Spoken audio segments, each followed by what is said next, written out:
آج کی کہانی ایک شہنشاہ اور سردار کی ہے۔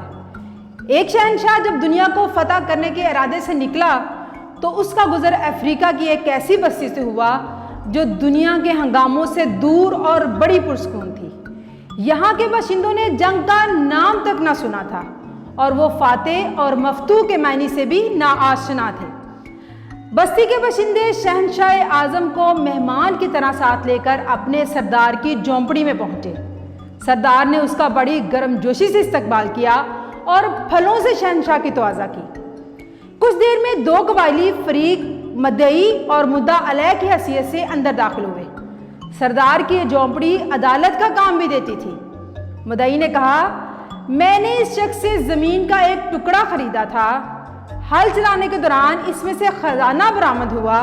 میں نے یہ خزانہ اس شخص کو دینا چاہا لیکن یہ نہیں لیتا۔ میں یہ کہتا ہوں کہ یہ خزانہ میرا نہیں ہے کیونکہ میں نے اس سے صرف زمین خریدی تھی اور اسے صرف زمین کی قیمت ہی ادا کی تھی، خزانے کی نہیں۔ ویڈیو میں آگے بڑھنے سے پہلے میری آپ سے ریکویسٹ ہے کہ اگر آپ میرے چینل پر نئے ہیں تو میرے چینل کو سبسکرائب کریں اور ساتھ موجود بیل آئیکن کو بھی پریس کریں تاکہ آپ کو ہر نئی ویڈیو کا نوٹیفیکیشن ملتا رہے۔ اور اگر آپ کو ویڈیو اچھی لگے تو تھمز اپ دیں اور دوسروں کے ساتھ شیئر کریں۔ مدعا علیہ نے جواب دیا، جناب میرا ضمیر بھی زندہ ہے، میں یہ خزانہ اس سے کس طرح لے سکتا ہوں؟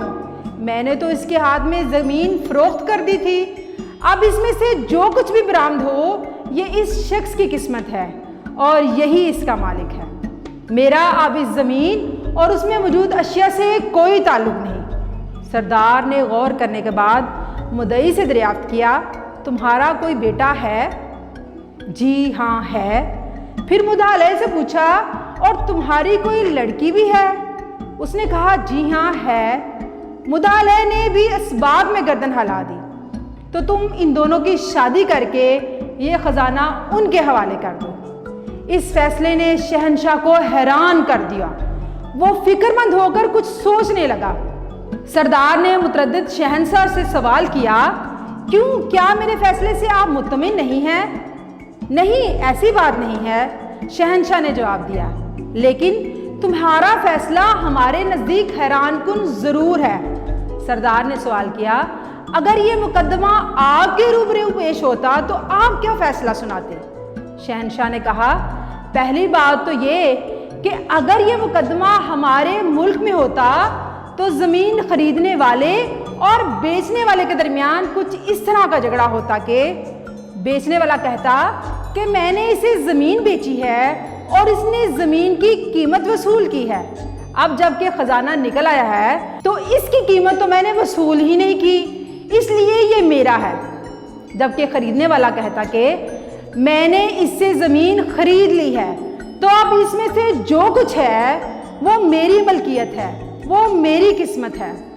سردار نے شہنشاہ سے پوچھا، پھر تم کیا فیصلہ سناتے؟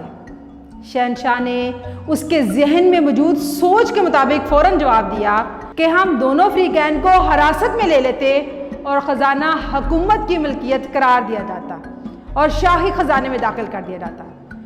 بادشاہ کی ملکیت؟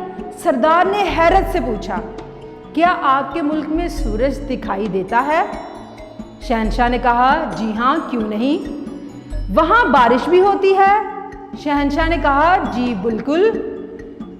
بہت خوب۔ سردار حیران تھا، لیکن ایک بات اور بتائیں کہ آپ کے ہاں جانور بھی پائے جاتے ہیں جو گھاس اور چارہ کھاتے ہیں؟ ہاں، ایسے بے شمار جانور ہمارے پاس پائے جاتے ہیں۔ اوہ خوب، میں اب سمجھا۔ سردار نے یوں گردن ہلائی جیسے کوئی مشکل ترین بات اس کی سمجھ میں آ گئی ہو۔